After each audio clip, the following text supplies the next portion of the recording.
Hi friends, welcome back to poppy simple world.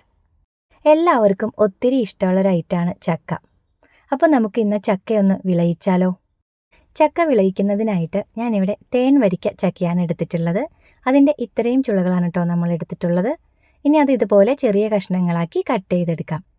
ഇനി അത് ഒരു പാനിലേക്ക് ഇട്ട് കൊടുക്കാം. ഇനി അത് വേവുന്നതിനാവശ്യമായ വെള്ളം, അതായത് ഈ ഒരു ഗ്ലാസ്സിൽ 3/4 ഗ്ലാസോളം വെള്ളമുണ്ട്, അതാണ് കേട്ടോ ഞാൻ ഇതിലേക്ക് ഒഴിച്ചു കൊടുത്തിട്ടുള്ളത്. ഇനി ഹൈ ഫ്ലെയിമിൽ വെച്ച് നമുക്കിതൊന്ന് വേവിച്ചെടുക്കാം. ഇനി ഇതൊന്ന് ഇളക്കി കൊടുക്കാം. ഈ വെള്ളം ഒന്ന് തിളച്ച് വരുമ്പോഴേക്കും നമുക്കിതൊന്ന് അടച്ചു വെച്ച് വേവിക്കാം. ഒരു 2-3 മിനിറ്റൊക്കെ ഹൈ ഫ്ലെയിമിൽ വെക്കുമ്പോഴേക്കും ഇത് നല്ലപോലെ വെന്ത് കിട്ടും കേട്ടോ. ഇതുണ്ടോ, ചക്ക ഇപ്പോൾ പാകത്തിന് വെന്ത് കിട്ടിയിട്ടുണ്ട്. ഇത് ഈ ഒരു പാകത്തിനായി കിട്ടിയാൽ മതി കേട്ടോ. ഒത്തിരി അങ്ങോട്ട് വെന്ത് ഉടഞ്ഞു പോകേണ്ട ആവശ്യമില്ല. നമ്മളിങ്ങനെ കഴിക്കുമ്പോൾ ചെറുതായിട്ടൊന്ന് കടിക്കാൻ കിട്ടുന്ന ആ ഒരു പാകമുണ്ടല്ലോ, ആ ഒരു രീതിക്ക്. ഇനി ഇതിലേക്ക് ശർക്കര പാനി ചേർത്ത് കൊടുക്കാം. ഞാനിവിടെ 1/2 ബൗള് ശർക്കര പാനിയാണ് കേട്ടോ ഇതിലേക്ക് ആഡ് ചെയ്ത് കൊടുക്കുന്നത്.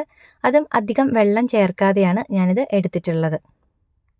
ചക്കയ്ക്ക് അത്യാവശ്യം നല്ല മധുരം ഉള്ളതുകൊണ്ട് തന്നെ ഞാൻ വളരെ കുറച്ച് ശർക്കര പാനിയാണ് കേട്ടോ ചേർത്തിട്ടുള്ളൂ. അത് ഓരോരുത്തരുടെ മധുരം ഇഷ്ടമുള്ള അനുസരിച്ച് നമുക്ക് ചേർത്ത് കൊടുക്കാം. ഇനി ഇത് കൈയെടുക്കാതെ ഇളക്കി കൊടുത്തുകൊണ്ടിരിക്കണം കേട്ടോ.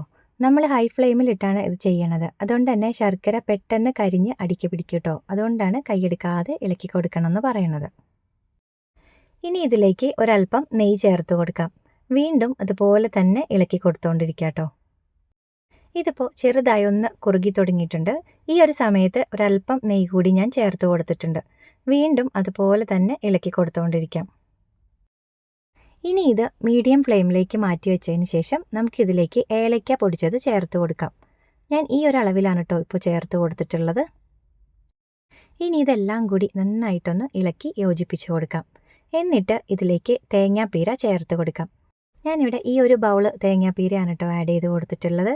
ഇനി ഇതെല്ലാം കൂടി വീണ്ടും ഇളക്കി യോജിപ്പിച്ച് കൊടുക്കാം.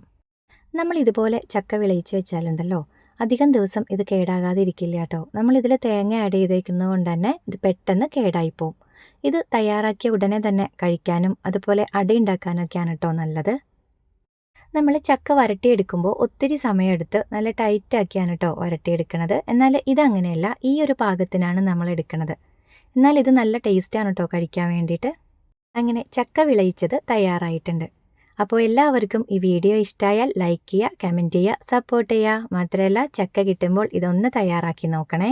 Thanks for watching.